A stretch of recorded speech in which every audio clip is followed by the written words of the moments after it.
This is one of the most unforgettable blade-breaking moments. In Forged in Fire, the judge barely applies pressure, and the 100-layer Damascus blade snaps clean in half. But the real highlight of this episode is a competitor unlike anyone the show has ever seen. Since the competition began, he has never used modern machinery to forge his blades. No power hammers, no presses, no machines. Everything is done purely by hand. Even when facing train-grade spring steel, he simply bends it with brute force. And somehow, every blade he forges gives the judges a strange, satisfying feeling that's hard to describe. Seeing such a hardcore competitor, the producers decided to raise the stakes. They bring out a massive locomotive coil spring as the only material for the challenge. The task for all 4 competitors: forge a unique short blade with a cutting edge between 30 and 40 centimeters. And there's one more requirement. The spine must include a fuller groove that runs at least half the length of the blade. The moment Lou sees the enormous spring, he immediately decides he's going to forge a wild, battle-style blade. But there's one big problem. The spring is so huge, it doesn't even fit inside the forge, so he has no choice but to cut it down first before forging. Zero quickly slices off the pointed end of the spring and throws it straight into the furnace, planning to forge a blade with a hidden tang and explosive edge profile. Zeta keeps it simple,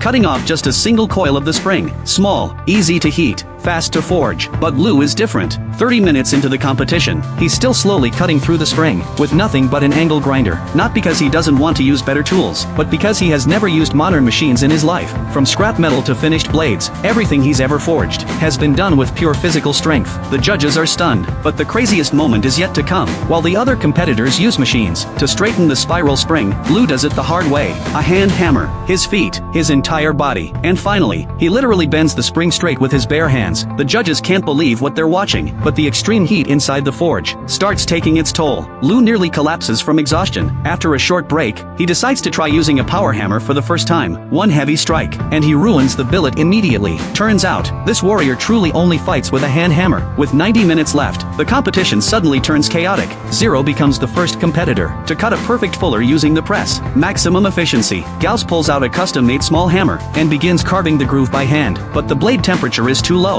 One swing, and the billet snaps into 2 pieces. With only 45 minutes left, he has no choice but to start forging a new blade from scratch. Meanwhile, Zero is already finished forging and becomes the first to quench his blade. Then something unbelievable happens. The second person to quench is Gauss, who just restarted his blade. He forged an entire knife in only 40 minutes. And Lou, he continues slowly, hammering every inch by hand. No machines, no shortcuts, just raw strength. At the very last moment, he finally completes the quench. The blade comes out, perfectly straight. Time's up. The first round is officially over. Now the big question is, who will be the first competitor eliminated?